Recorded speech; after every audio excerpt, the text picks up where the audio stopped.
Olá, olá, meninos e meninas. Tudo bem com vocês? Espero que estejam todos bem, né? Vamos lá para mais uma aulinha, mais um vídeo, aula 10 e aula 11. Hoje nós vamos falar das grandes navegações, né? Então, nós estamos estudando o período do final da Idade Média e início desse mundo moderno, né? Da Idade Moderna. Então, muitas transformações vão ocorrer. Na última aula, nós falamos da questão da religião, né? Da Reforma Protestante. E hoje a gente vai falar em um outro acontecimento logo após esse período, durante esse período que que serão as grandes navegações. Hoje a gente conhece o mundo inteiro, né? Mas antigamente não. Então a Europa conhecia, os europeus conheciam só a parte ali vizinha, os asiáticos também. Então a partir das grandes navegações o mundo todo vai ser conhecido, né? Vai ter um encontro, né? De diferentes povos, diferentes culturas. Vamos entender como é que isso aconteceu. Bom, as grandes navegações. Você já imaginou o que é viajar para lugares distantes em embarcações frágeis e pequenas? Viajar em barcos lotados e com pouco espaço para os tonéis de água? Viajar sem nenhuma certeza do caminho? Pois bem, esses foram alguns desafios enfrentados pelos europeus durante as grandes navegações, que foi um conjunto de viagens de longa distância feita pelos europeus durante o século XV e XVI. Então, eles tiveram que enfrentar os perigos, né? Então, era algo novo, ninguém tinha entrado no mar, né? E vamos embora viajar, isso era algo novo. Então, para velejar em alto mar, os europeus do século XV enfrentaram perigos reais e imaginários. Entre os perigos reais estavam os ventos desfavoráveis, a ameaça de encalhe, os lugares desconhecidos, a fome, a doença, a sede nos navios. E entre os perigos imaginários, porque eles tinham medo de navegar. O Oceano Atlântico era conhecido como Mar Tenebroso, porque eles tinham medo, eles nunca tinham ido tão longe no oceano. Então, havia os perigos imaginários, que também eram muitos, como, por exemplo, a crença de que a Terra fosse quadrada. Então, eles iam navegando, navegando, navegando, e de repente, o que acontecia? Eles poderiam cair em abismo, né? Ou achatada, e que aquele que se afastasse muito do litoral cairia em um abismo, de que na altura da linha do Equador os navios se incendiariam, de que o mar era habitado por monstros terríveis que engoliam as embarcações, além de sereias e tristões. Isso aqui é uma gravura da época, era o que eles imaginavam. Então, eles não podiam ir muito além do oceano, porque poderia ter serpentes gigantes, monstros gigantes que engoliam as embarcações. Que a água fervia, que a terra era quadrada, que ia cair em abismo, tudo isso que eu acabei de falar. Então, havia medos reais. Quais eram os medos reais? De tempestades, de encalhes, de doenças, né? Porque eles ficavam meses no oceano. Então, tudo isso povoavam o imaginário. Então, por que então que eles desafiaram? Por que eles entraram no mar enfrentando todos esses perigos? Se era assim tão perigoso, por que então os europeus se lançaram às grandes navegações? O motivo principal foi o desejo de conseguir especiarias. O que são especiarias? Cravo, canela, noz moscada, pimenta do reino e artigos de luxo, tecidos, tapetes, seda, porcelana no Oriente, principalmente na Índia e na China. Como o Mediterrâneo era controlado pelos italianos, só restava uma alternativa a quem quisesse participar desse comércio de especiarias que valia muito dinheiro. Então, eles iam até a Índia e a China buscar essas especiarias, buscar esses artigos de luxo para vender na Europa e vendia muito caro. Então, era um comércio bastante lucrativo. Então, eles precisavam buscar um novo caminho para se chegar na Índia e na Índia. Além da motivação econômica, havia também o desejo de expandir a fé cristã. Lembra que eu falei para vocês? A Europa estava perdendo católicos, e a liderança na expansão marítima rumo ao Oriente coube aos portugueses. Então, os portugueses são os primeiros a buscar um novo caminho para chegar até na Índia e na China. Vamos ver esse mapa aqui. Esse mapa mostra justamente aqui. Os italianos já faziam esse comércio aqui com a Índia e a China, que não aparece aqui. A China está bem do lado da Índia. Então, os italianos passavam aqui por esse mar, esse azulzinho aqui, que é o mar Mediterrâneo, que está entre a África, a Europa e a Ásia. Então, eles navegavam por aqui, passavam aqui e chegavam até aqui. Era muito rápido. Só que os árabes, né, tomaram essa região aqui e não deixavam mais os italianos passarem. Então, eles tinham que comprar as especiarias diretamente dos turcos, né? Na verdade, os turcos. Então, o que vai acontecer? Os navios italianos vinham por aqui, pelo mar Mediterrâneo, pegavam as especiarias, navegavam aqui, paravam aqui em Portugal, que fica bem por aqui, e ia revender essas mercadorias lá na Europa, lá no norte da Europa. O que acontece, pessoal? Os portugueses, vendo que os italianos estavam lucrando muito com as especiarias, queria também chegar até aqui na Índia, mas por aqui não podia. Primeiro, porque os italianos já faziam esse comércio. Segundo, porque os turcos não deixavam ninguém passar. Então, eles tinham que buscar um outro caminho. Que outro caminho seria esse? Pelo mar, pelo Oceano Atlântico. Aqui, ó, as embarcações. Navegando aqui, ó, próximo da África, fazendo toda essa trajetória para chegar até aqui. Só que isso é uma coisa nova, eles nunca tinham feito. Então, vai ser um desafio tremendo. Motivo das grandes navegações, eu já falei, já mostrei o mapa. Agora vamos Portugal. Portugal, então, vai ser o primeiro. O que contribuiu para Portugal se tornar o primeiro a navegar? E fundou uma escola, né, de Sagres, e vai desenvolver uma série de técnicas, que ninguém entra no mar sem ter, no mínimo, uma segurança, né? Então, eles pegaram a bússola, que era inventada pelos chineses, pegaram a caravela, né, que inventaram a caravela, que tinha que ser um navio mais potente, e os mapas para se orientar. O astrolabe também é um instrumento que se orienta através dos astros, e a pólvora também foi inventada pelos chineses para fazer armas, porque para chegar em lugares conhecidos precisavam estar armados. Então, bússola, caravela, mapas. Então, essa é a caravela, né, gente? Olha aqui, um navio bem rudimentar, né, mas que para a época era uma tecnologia, movido a vento, né? Então, aqui o vento batia nas velas e isso movimentava. Olha para você ver, esse mar aqui está bem agitado, né?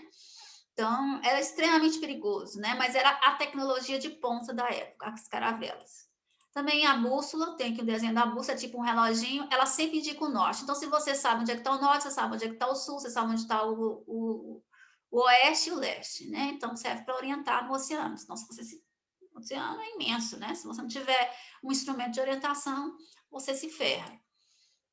Então, os portugueses iniciaram a navegação. Em 1415, eles conquistaram a cidade do norte da África. Em 1488, Bartolomeu Dias contornou, vamos falar aqui olhando o mapa, aqui Lisboa, que é a capital de Portugal, né? Saiu aqui de Portugal, então eles foram navegando. Aqui, em 1415, eles chegaram aqui, ó, perto aqui, ó, aqui, no norte da África. Já foi um grande desafio, eles nunca tinham navegado tão longe. E aí eles foram navegando. Em 1488, eles chegaram aqui no sul da África. Essa região aqui era o chamado Cabo das Tormentas. Região bastante... região do mar bastante... muito, muito difícil de passar. Muito, muito agitado. Aí eles conseguiram passar e depois de 10 anos conseguiram chegar aqui na Índia. Então, quer dizer, essa trajetória toda aqui para conseguir essa rota duraram... de 1415 a 1488, 70 e tantos anos, né? Para você chegar aqui, ó. Entendeu? Então, não foi uma coisa fácil. E aí eles iam mantendo contato aqui na costa da África. Foi quando iniciou a escravização africana, né? Depois eu vou contar isso mais tarde. Então, aqui você tem esse mapa que mostra bastante isso. Os espanhóis também quiseram entrar nesse comércio do Oriente. E aí um cara chamado Colombo acreditava que a Terra era redonda, então ele estava além do seu tempo. Então ele chegou e falou assim, é o seguinte, se eu sair de um ponto, eu chego no outro. Então chegou aos reis espanhóis e falou assim, olha, eu quero que vocês financiem, eu tenho uma rota para você chegar na Índia também. Mas aí os espanhóis falam assim, mas os portugueses já estão navegando na costa da África. Não, não é na costa da África, é um outro caminho. Então, em 12 de outubro, o Colombo, né, ele saiu daqui da Espanha, e aí ele veio aqui, ele queria fazer isso aqui, ó, dar uma volta em torno do mundo para chegar aqui do outro lado, na Índia. Olha aqui o que ele queria fazer, acompanha aí o cursor. Uma volta, louco, né? Não sabia nem o que existia. E ele foi navegando, saiu daqui da Espanha e acabou chegando aqui, ó, na América Central. Na América Central. Bom, pô, ele foi navegando sem rumo, porque ele não conhecia o caminho. E ele chegou aqui na América Central, acreditou que tivesse chegado aqui do outro lado do mundo, em Calicut, na Índia. Aí ele falou, chegamos na Índia, escreveu para os espanhóis, né, para os reis espanhóis. Os índios são muito amistosos, por isso que os habitantes daqui eram chamados de índios, por causa do Colombo, né? Do Colombo, desculpa. Do Cristóvão Colombo. E aí você tem aí o quê? Toda essa questão aí de buscar um outro caminho, e aí chegou em terras que antes os europeus não conheciam. Só que aí Portugal ficou muito preocupado, né, da Espanha ter chegado em terras desconhecidas, e aí começou a ter uma discussão prolongada entre Portugal e Espanha. E aí eles resolveram fazer um tratado, o Tratado de Tordesilhas, um acordo, dividindo as terras descobertas entre eles, né? Então, pegou o mapa e passou ali uma linha imaginária, dividindo as terras descobertas entre eles. Tudo que ficava do lado leste pertencia a domínio português, tudo que ficava a oeste era domínio espanhol, ou seja, né? Colombo morreu acreditando ter chegado na Índia, gente. Depois que um outro navegador, né, o Américo Vespucci, falou assim, não, isso aqui não é a Índia, isso aqui são outras terras, né? Porque, olha, além do Oceano Atlântico, que é aqui a América, né? Eles não conheciam, eles nunca tinham vindo aqui, né? Então, aqui você tem essa coisa. E aí você tem a questão do Brasil, né? Em 1500, Cabral foi enviado pelo rei para chegar até na Índia para buscar especiarias. Só que em vez de descer, aqui, que eles já sabiam a rota, né? Ó, eles começaram em 1415, 1488 chegou aqui, 1498 chegou aqui. Foram mais 70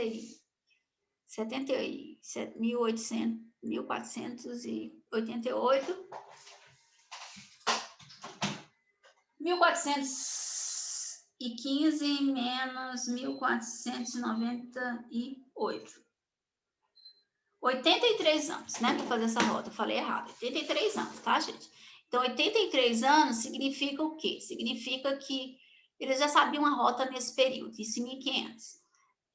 Chegaram aqui em 1498, 2 anos depois, o que o Cabral, Pedro Alves Cabral, desviou aqui e chegou no Brasil. É o chamado, entre aspas, depois nós vamos falar, o descobrimento do Brasil, né?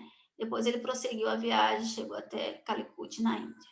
Na verdade, aí tem a questão, foi intencional ou foi por acaso a chegada de Pedro Alves Cabral? Intencional porque ele já tinha intenção de desviar, ou por acaso, porque ficou muito tempo a tese do por acaso, né?